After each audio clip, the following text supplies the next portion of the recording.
There is a strange and uncomfortable truth hiding in plain sight. The happiest human beings who have ever lived were not rich.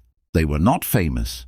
Several of them were slaves. One was exiled to a frozen rock in the middle of the sea. Another buried his own sons. And yet these men wrote words so calm, so steady, so quietly joyful, that 2,000 years later, millionaires, therapists, athletes, and soldiers still read them at 3 a.m., searching for peace they cannot buy. What did they know that we don't?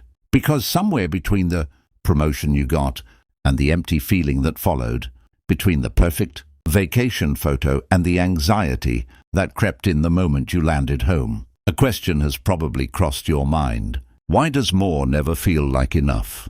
Why do some people with so little radiate a kind of calm you can't seem to find no matter how much you accumulate? Stay with me for the next 30 minutes, because I'm going to walk you through 7 habits hidden in ancient texts, practiced quietly by the calmest and happiest people on this planet. Habit number 4 sounds almost backwards when you first hear it, but it may be the single most life-changing idea in this entire video. And by the time we reach the end, you will understand exactly why some of the wisest men in history said that happiness was never something you chase. It was something you already had, buried under habits nobody ever taught you to break. Welcome back to Wisdom of the Stoics, the home for timeless philosophy that helps you build an unshakable mind in a world that never stops shaking. If you're new here, this channel exists for one simple reason. The ancient Stoics figured out how to live with strength, clarity, and quiet joy centuries before modern psychology gave it fancy names. Every video here takes those 2,000-year-old lessons and turns them into something you can actually use today in your real life with your real problems. So if that sounds like something you need, hit subscribe and turn on notifications, because a new piece of this puzzle arrives regularly, and you won't want to miss where this one is going. Now let's get into it. Think about the last time you felt truly, deeply content. Not excited, not entertained, content. Chances are, it wasn't during some grand achievement. It probably wasn't your birthday, or the day you bought something you'd wanted for months. It was something small. Maybe it was an ordinary evening, a quiet walk, a conversation with someone you love, with nowhere else to be. And yet so much of modern life is built on the opposite premise. We are told relentlessly that happiness is somewhere out there. It's in the next job title, the next relationship, the next number in your bank account, the next version of yourself, thinner, richer, more accomplished, more admired. So we run, we climb, we scroll, we compare, and every time we reach the thing we were chasing, happiness is somehow still standing a little further down the road, waving at us just out of reach. Roughly 2,000 years ago, a group of thinkers we now call the Stoics diagnosed this exact problem with terrifying accuracy. Men like Marcus Aurelius, the most powerful man in the world at the time, an emperor who commanded armies and ruled over 60 million people. Men like Epictetus, who began his life in chains as a slave, his leg permanently crippled by a cruel master, and yet became one of the most respected teachers in Rome. And men like Seneca, a statesman and playwright who advised an emperor, amassed enormous wealth, and then was ordered to end his own life, facing death with a composure that stunned everyone who witnessed it. 3 wildly different lives, an emperor, a slave, and a senator. And yet all 3 arrived at the same conclusion. Happiness is not an event. It is not a possession. It is not even primarily an emotion. Happiness, they argued, is a byproduct of how you think, how you act, and what habits you build into the architecture of your daily life. This video is not going to give you 7 quotes to feel inspired by for an afternoon. I want to hand you 7 functioning habits, practiced daily by history's calmest minds, and increasingly validated by modern psychology, that you can start using today. Some of them will feel intuitive, others will feel almost uncomfortable, because they ask you to let go of things you've been clinging to for years. Let's start with the habit that changes everything else that follows. Habit 1. They draw a line around what is actually theirs. Imagine two men standing in the exact same traffic jam. Same road, same delay, same missed appointment on the other end of that jam. One of them is gripping the wheel, jaw clenched, heart hammering, muttering under his breath about the incompetence of everyone around him. The other is sitting quietly, maybe listening to music, completely at ease. Same external event. Two entirely different internal worlds. What separates them isn't personality. It's a single distinction that the Stoics placed at the absolute center of their entire philosophy, a concept Epictetus called the dichotomy of control. Here is how Epictetus began his most famous work, the Enchiridion. Some things are within our power, and some are not. Our opinions, our desires, our aversions, our own actions, these are within our power. Our bodies, our property, our reputation, the actions of others, the outcomes of events, these are not within our power. Epictetus wasn't offering a comforting platitude. He was handing you a filter. One you're meant to run every single stressful moment of your life through. When something disturbs you, when anxiety or anger or grief rises in your chest, you stop and ask one question: is this actually within my control? Traffic is not within your control. The words someone says about you behind your back are not within your control. Whether your business succeeds in a volatile economy is not entirely within your control. The health of someone you love is not within your control. But how you respond to all of it, that is entirely, completely, 100% yours. Here's why this single habit is so foundational to happiness. Almost all human suffering comes from investing emotional energy into things outside this line. We rage at traffic as if our fury could clear the road. We obsess over what strangers think of us, as if we could reach into their minds and rewrite their opinions. We exhaust ourselves trying to control outcomes that were never ours to control in the first place. And then we call that exhaustion stress, as if it's simply an unavoidable feature of modern life. It isn't. It's a symptom of misplaced focus. Marcus Aurelius, ruling an empire during a plague and constant war, wrote this in his private journal, never intended for publication, only for his own eyes. You have power over your mind, not outside events. Realize this and you will find strength. Think about what it must have taken for a Roman emperor, a man responsible for the fate of millions, facing invasions on multiple fronts and a pandemic sweeping through his own household, to write that sentence to himself, not because he was naive about the chaos surrounding him, but because he understood something that took most of us decades to learn.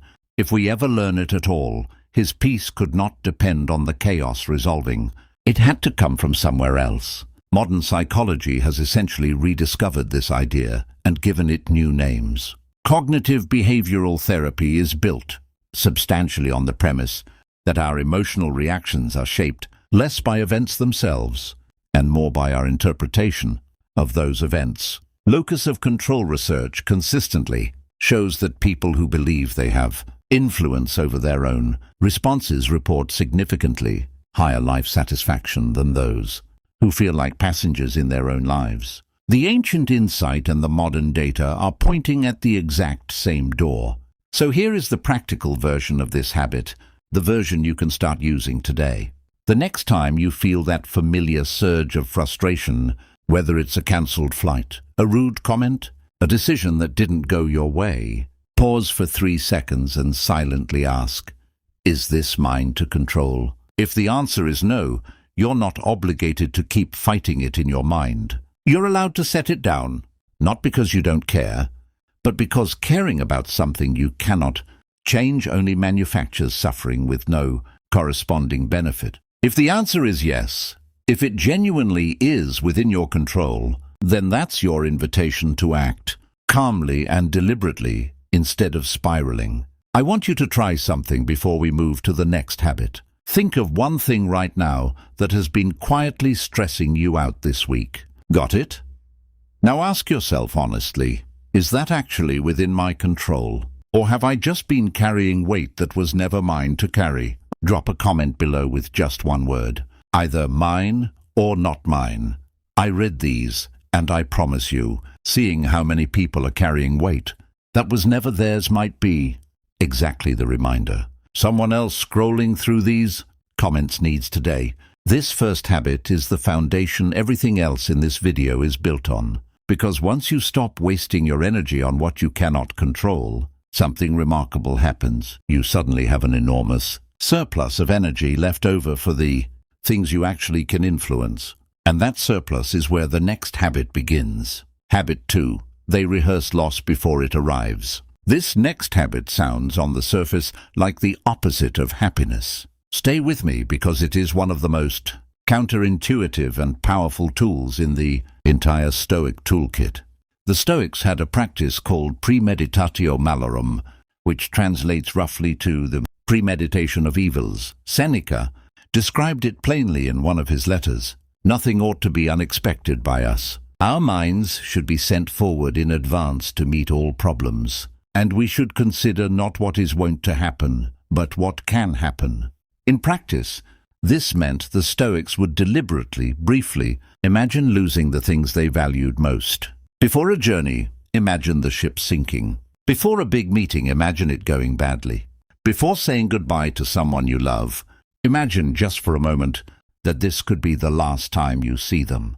Now, your first instinct might be that this sounds like a recipe for anxiety, not happiness. Isn't imagining disaster the exact opposite of what a happy person does?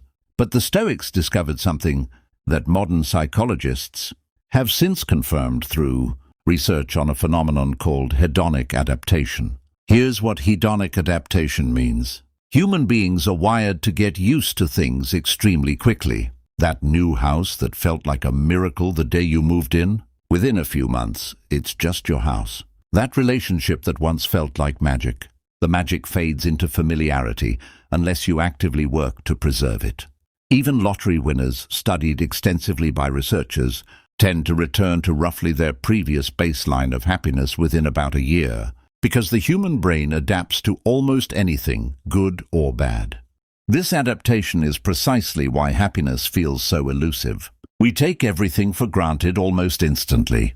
We stop seeing our health, our relationships, our safety, our basic comforts, because familiarity makes them invisible. Premeditatio malorum is a deliberate interruption of that process. By briefly imagining the loss of something, you make it visible again. You remember its value.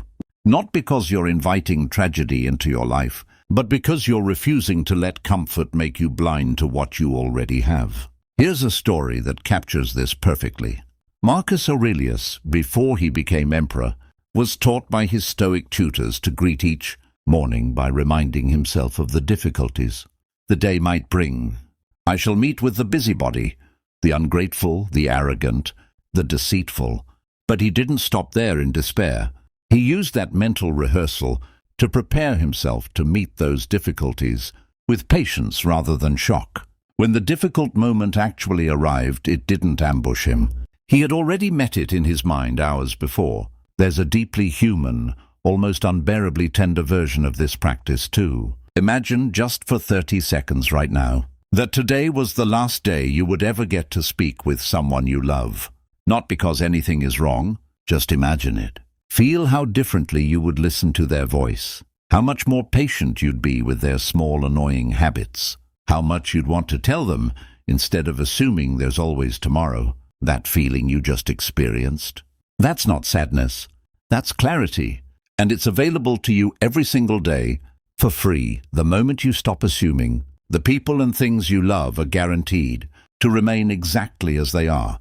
This is why the happiest people, the calmest and most grateful people you'll ever meet, often aren't the ones who have experienced the least loss.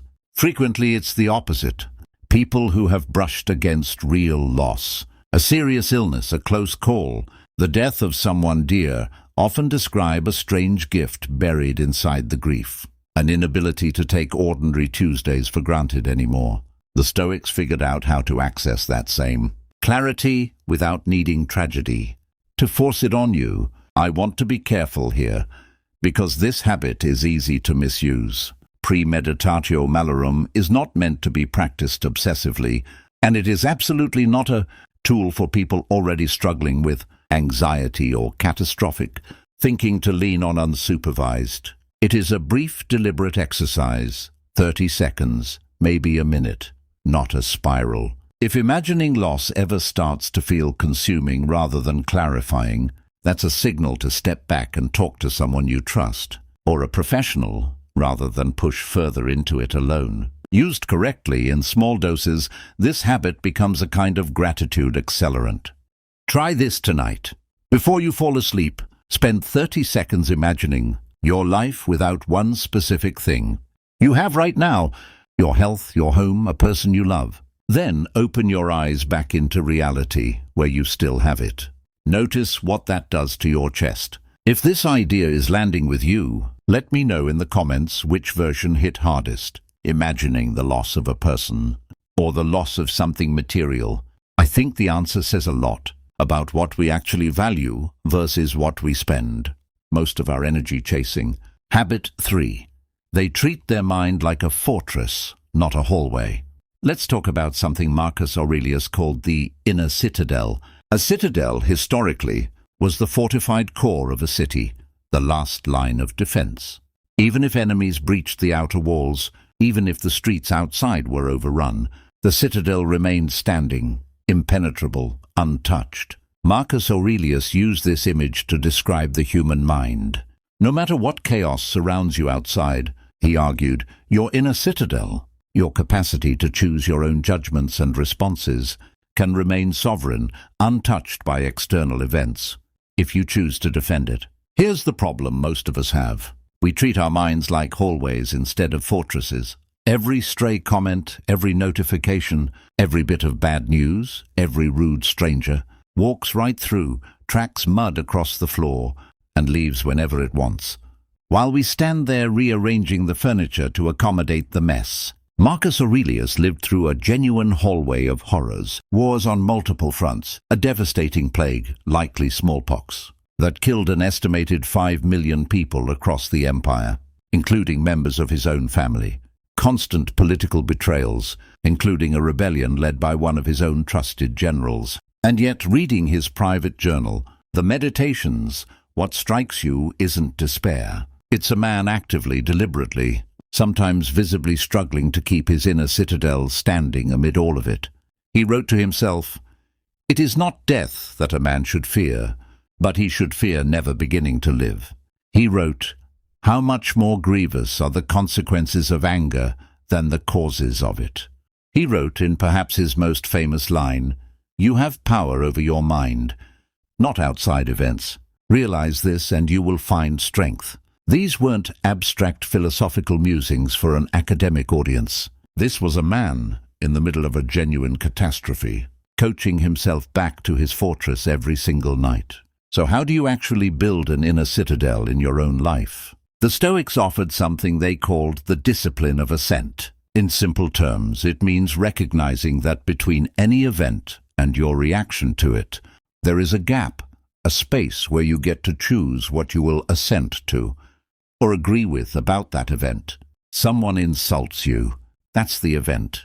Your mind immediately wants to generate a story. They're right.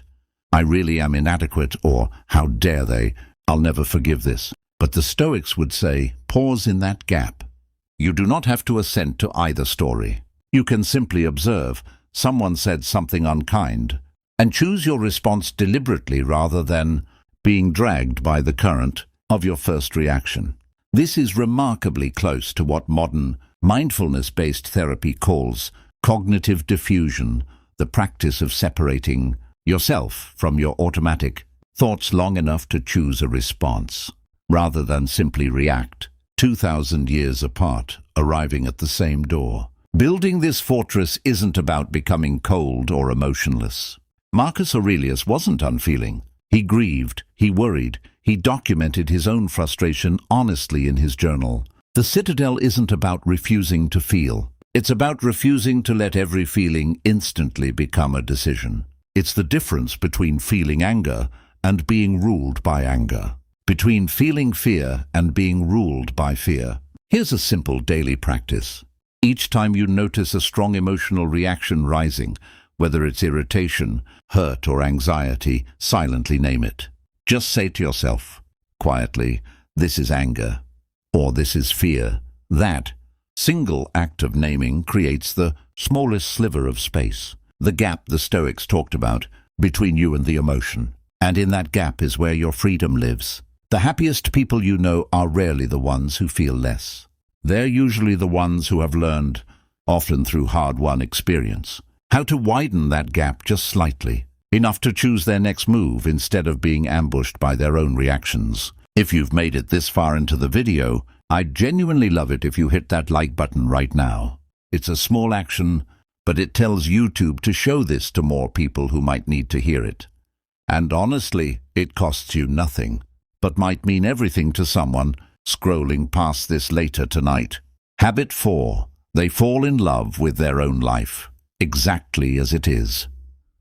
Here is the habit I mentioned at the very beginning, the one that sounds almost backwards the first time you hear it. The Stoics called it amor fati, love of fate, not tolerance of fate, not acceptance of fate, gritted teeth, white knuckles, enduring what cannot be changed. Love of fate, an active, deliberate embrace of everything that has happened to you, including the parts that hurt, including the mistakes, including the losses, as somehow necessary threads in the fabric of the life you're currently living. This sounds almost offensive when you first encounter it, doesn't it? Are we really supposed to love the layoff? Love the breakup? Love the diagnosis? Love the years we wasted on the wrong path? Nietzsche, centuries later, borrowed this exact Stoic concept and phrased the test beautifully. What if you had to live this same life, with every joy and every suffering, over and over again, infinitely, exactly as it happened?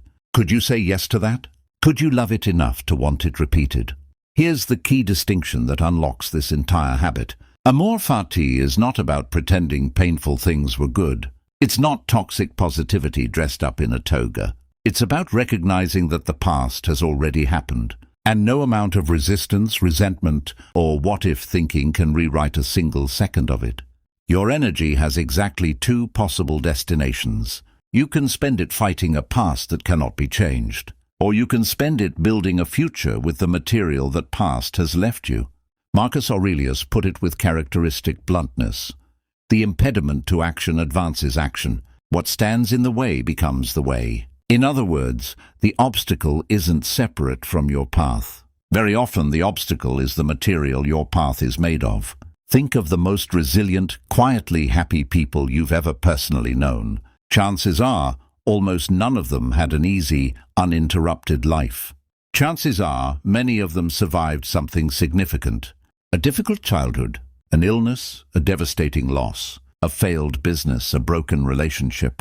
And yet somehow they don't talk about that chapter with bitterness. They talk about it often as the moment that made them who they are.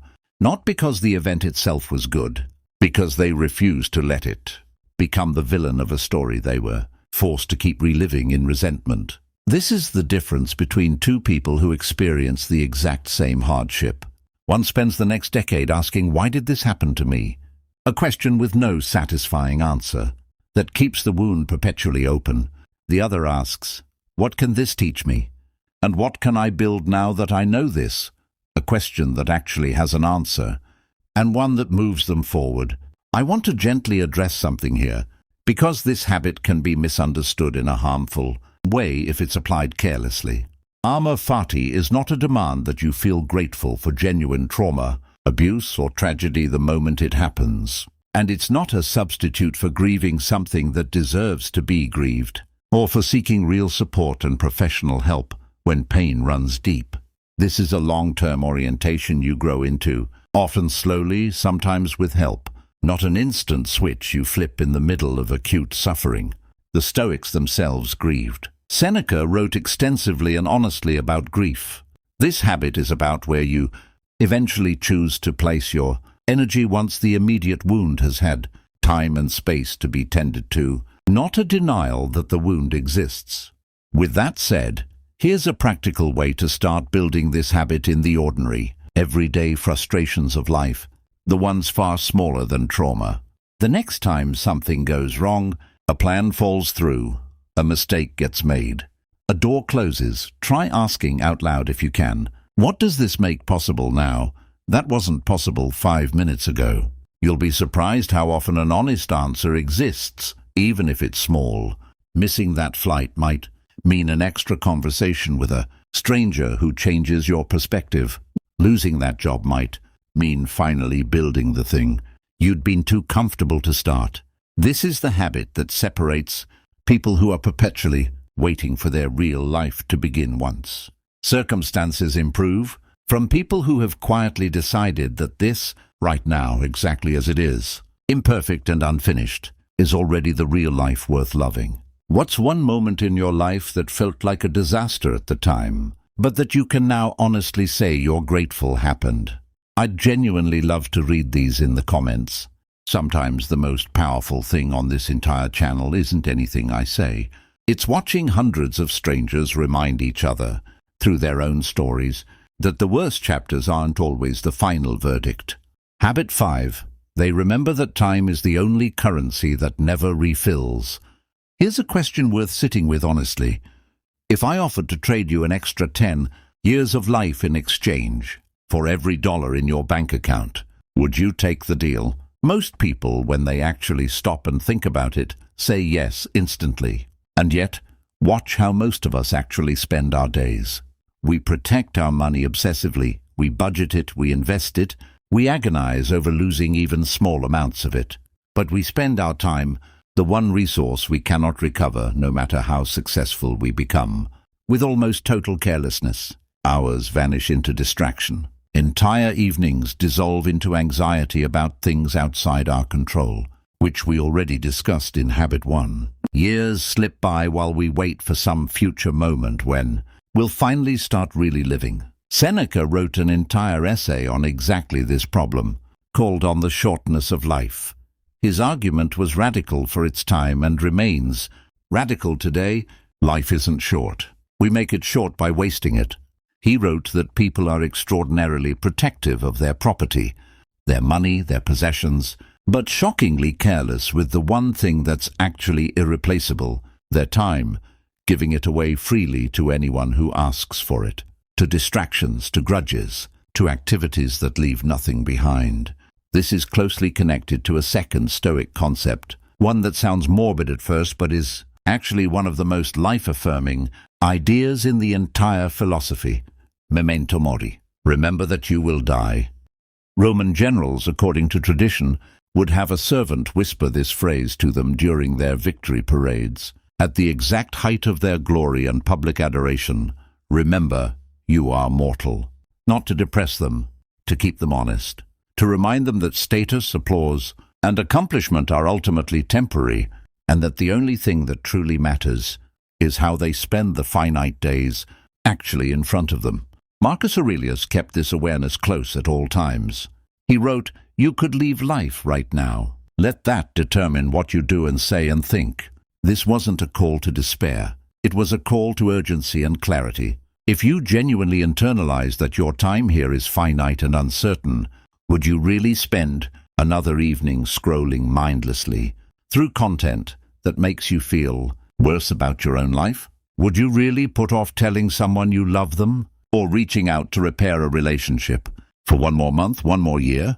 Here's what's fascinating. Research on people who have survived near-death experiences or received serious health diagnoses consistently reports the same psychological shift, a sudden sharpened clarity about what actually matters, a newfound intolerance for pettiness, grudges, and time-wasting. Relationships they'd neglected suddenly become urgent priorities. Work that felt meaningless suddenly gets reevaluated. In essence, these people are forced, often against their will, into the exact mental posture the Stoics deliberately cultivated on purpose, without needing a crisis to force it on them. This is why memento mori isn't morbid. It's the opposite. It's one of the most effective tools for actually appreciating being alive that has ever been developed, because scarcity is what makes anything valuable, and nothing is scarcer than the number of days you actually have left, a number none of us know, but all of us are spending down every single day regardless. Here's a practical exercise, one you can do right now, that brings this habit into your ordinary week. Look at your calendar or your typical daily routine. Identify one activity you do regularly that, if you're honest with yourself, adds nothing to your life. Maybe it's an hour of mindless scrolling before bed. Maybe it's rehashing the same old argument in your head for the 100th time. Whatever it is this week, replace just 30 minutes of it with something that actually matters to you. A call to someone you've been meaning to reach. 10 pages of a book you've wanted to read. A walk with no phone in your pocket. That's it. That's the whole practice. Small, deliberate reclaiming of a resource you cannot get back, spent instead on something that will still matter to you a year from now. Habit 6. They build their self-worth on things no one can take from them. Let's talk about Epictetus for a moment, because his story makes this next habit almost impossible to argue with. Epictetus was born into slavery around 50 AD. His name, in fact, likely wasn't even his real name. Epictetus simply means acquired or gained in Greek, essentially property. His master, a man named Epaphroditus, was reportedly cruel, and at some point, either through abuse or an accident, Epictetus's leg was permanently crippled. He walked with a limp for the rest of his life. He owned essentially nothing.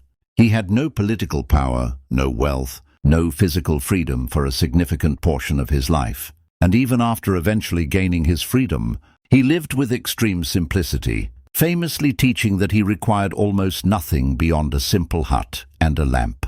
And yet Epictetus became one of the most respected and influential philosophers in the entire Roman world. Students traveled great distances to study under him. Marcus Aurelius, an emperor who ruled decades after Epictetus's death, quoted him extensively and considered his teachings foundational to his own thinking. A man with no possessions and a broken body became a teacher to an emperor who ruled most of the known world. How is that possible? Because Epictetus built his entire sense of worth and identity on something that could never be confiscated. His own character, judgment, and choices. He taught his students relentlessly to distinguish between what he called externals, wealth, reputation, physical ability, other people's opinions, and what he called things up to us, our values, our intentions, our integrity, our choices. This is one of the most quietly radical ideas in the entire Stoic tradition, and it directly addresses one of the biggest reasons modern people struggle with lasting happiness.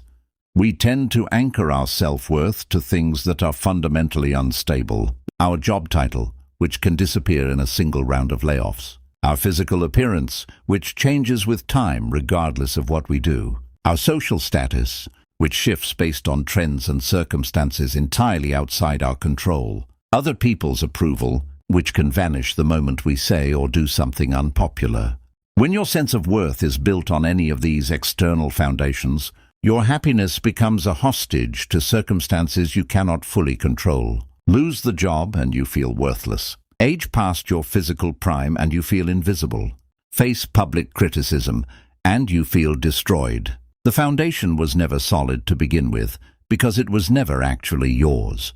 Epictetus taught something entirely different. Build your identity on your character instead. On whether you acted with integrity today, on whether you kept your word, on whether you treated people fairly, even when it cost you something, on whether you did your work honestly, regardless of who was watching. These things, unlike wealth or reputation or physical ability, cannot be taken from you by external circumstances. They can only be surrendered by you through your own choices. This is precisely why a crippled former slave could stand toe-to-toe, philosophically, with the most powerful man in the world, and why the emperor was the one taking notes. Marcus Aurelius had every external marker of worth that society could offer. Absolute power, immense wealth, the adoration of an empire, and still he turned to the teachings of a man who had none of those things. Because Epictetus had built something Marcus recognized as more valuable and more stable, unshakable inner integrity. Here's how you can start applying this today. At the end of each day, instead of asking yourself the questions most of us default to, did I look good today? Did people like me today? Did I achieve enough today? Try asking a different set of questions instead. Did I act with integrity today? Did I keep my commitments? Did I treat the people around me with fairness and respect, even when no one would have noticed if I hadn't? These questions build a foundation that external chaos cannot easily shake, because the answer doesn't depend on the economy, on other people's moods, on your physical appearance, or on your bank account. It depends entirely on you, which means it's one of the only foundations for self-worth that remains genuinely, permanently within your control. Habit 7. They treat other people's flaws the way they want their own forgiven. We've spent this entire video looking inward, at your own mind, your own habits, your own perception of control. This final habit turns outward because the Stoics understood something crucial. You cannot build lasting happiness in isolation. How you relate to other people, especially the people who frustrate, disappoint, or hurt you, has an enormous impact on your own inner peace. Marcus Aurelius opened many of his private journal entries with a version of the same reminder, preparing himself for the people he was about to encounter that day. Here's roughly what he told himself every single morning. Before facing the demands of ruling an empire, today I will meet people who are meddling, ungrateful, arrogant, dishonest, jealous, and surly. They act this way because they don't understand the difference between good and evil. But I have recognized the nature of goodness, and I know that no one can truly implicate me in anything shameful, nor can I feel angry towards someone who shares my nature. We were born to work together, like feet, like hands, like eyelids, like rows of upper and lower teeth. To oppose one another is against nature. Read that again. This was the private journal of the most powerful man alive, mentally rehearsing patience and forgiveness for the difficult people he was about to encounter before he'd even left his bed in the morning. Why would an emperor bother doing this? Because Marcus understood something profound. Anger and resentment toward others don't punish the other person nearly as much as they punish the person carrying them. He wrote elsewhere, "How much more grievous are the consequences of anger than the causes of it?" Think about the last time someone genuinely wronged you.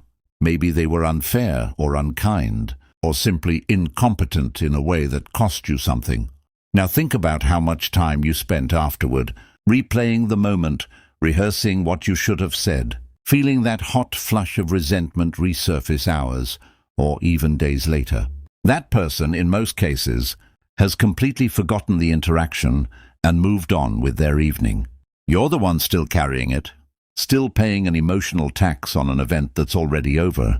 The Stoics weren't suggesting you become a doormat, or that you should never set boundaries, or that injustice doesn't matter. Marcus Aurelius ruled with real authority and made real decisions, including difficult ones. This isn't about permitting mistreatment. It's about recognizing that carrying resentment is a form of self-punishment for someone else's behavior, and that forgiveness in the Stoic sense isn't primarily a gift you give the other person. It's a decision you make to stop paying rent, in your own mind, to an event that's already in the past. There's a beautifully practical piece of Stoic wisdom here, too, the idea that most people who wrong us do so out of ignorance, not malice. They genuinely believe in the moment that what they're doing is reasonable or justified, or simply don't know any better. This doesn't excuse harmful behavior, but understanding it can drain the personal sting out of it. The rude stranger at the store isn't plotting against you specifically. The colleague who took credit for your idea likely convinced themselves it was deserved. Understanding this doesn't mean tolerating harm. It means recognizing that most unkindness comes from someone else's limitation, not evidence of your own worthlessness. Seneca offered a wonderfully practical technique for managing anger before it takes hold. Delay. He suggested that when you feel the first flash of anger rising, you should deliberately give yourself time before responding, even a short pause, because in that gap, the initial intensity naturally fades and clearer judgment has room to return. This is remarkably consistent with what modern research on emotional regulation has found. The initial surge of an intense emotion typically peaks and begins subsiding within about 90 seconds if you don't feed it further with escalating thoughts. Seneca figured this out, in essence, roughly 2,000 years before any laboratory confirmed it. Here's your practice for this habit. The next time someone frustrates or hurts you, before reacting, try silently asking, what would I want if I were the one who made this mistake? Would I want to be defined forever by this one moment? Or would I want a chance to be understood and maybe even forgiven? Extending that same grace outward, not because the other person necessarily deserves it, but because carrying constant resentment is a weight you don't have to keep lifting, is one of the quietest, most consistent habits shared by genuinely happy, peaceful people. Let's step back for a moment and look at what we've actually covered. We started with the dichotomy of control, learning to draw a clear line between what is genuinely ours to influence and what isn't, and releasing our grip on everything outside that line. We moved to premeditatio malorum, using brief, deliberate imagination of loss to restore our appreciation for what we already have, before hedonic adaptation quietly steals it from our awareness. We explored the inner citadel, the practice of defending a small but sacred gap between events and our reactions to them. We confronted amor fati, the radical decision to stop fighting a past that cannot be changed and instead build forward with whatever material that past has left us. We sat with memento mori, letting the awareness of our own mortality sharpen rather than frighten us, reminding us that time, not money, is the resource we can least afford to waste. We examined how Epictetus, a man who owned nothing and had every external reason to feel worthless, built an unshakable identity on the one thing that could never be confiscated, his own character. And we finished with the outward-facing habit of releasing resentment, recognizing that forgiveness is often less about the other person and more about refusing to keep paying an emotional tax on events already in the past. Notice something about all 7 of these habits. Not one of them requires more money. Not one requires more time in the day, more followers, more status, or more approval from anyone else. Every single one of them is available to you, starting today, regardless of your circumstances, because every single one of them is fundamentally about where you choose to direct your attention and your judgment. The one resource the Stoics insisted was always entirely within your control. This is precisely why an emperor, a slave, and a wealthy statesman could all arrive at the exact same conclusions about happiness, despite living in completely different circumstances, because happiness, as they understood it, was never actually a matter of circumstance in the first place. Here's something worth sitting with as we close. You don't need to master all 7 of these habits simultaneously, starting tomorrow morning. That's not how lasting change works, and honestly, expecting instant transformation is its own kind of trap. Another way of chasing something out there, instead of building something steady, day by day. Pick just one. The one that resonated with you the most as you listened. Maybe it was the dichotomy of control. Maybe it was amor fati. Maybe it was releasing resentment towards someone who's been occupying too much space in your head. Whichever one it was, practice just that single habit this week. Not perfectly, just consistently. Notice what shifts. And then, when you're ready, come back and add another. The happiest people on this earth were never the ones who had the fewest problems. They were the ones who built the strongest, most consistent habits for meeting those problems. And that door is open to you, starting the moment you decide to walk through it. If even one of these 7 habits gave you something to genuinely think about today, do me a favor and let me know which one in the comments below. I read every single one, and honestly, this community's reflections often teach me as much as the philosophy itself does. If this video added real value to your day, consider tapping that like button. It's the single biggest factor in whether YouTube decides to show this to someone else who might desperately need to hear it today. And if you know someone who's been quietly struggling to find peace, someone chasing happiness in all the wrong directions, consider sharing this video with them directly. Sometimes the right words landing at the right moment can shift the entire trajectory of someone's week or even their year. And if you haven't already, subscribe to Wisdom of the Stoics and turn on notifications Because we're building something here together, a genuine library of timeless tools for building a calmer, stronger, more resilient mind, one video at a time. And I genuinely love for you to be here for what's coming next. Until next time, remember, you don't need more to be happy. You need less resistance to what already is. Take care of your inner citadel. I'll see you in the next one.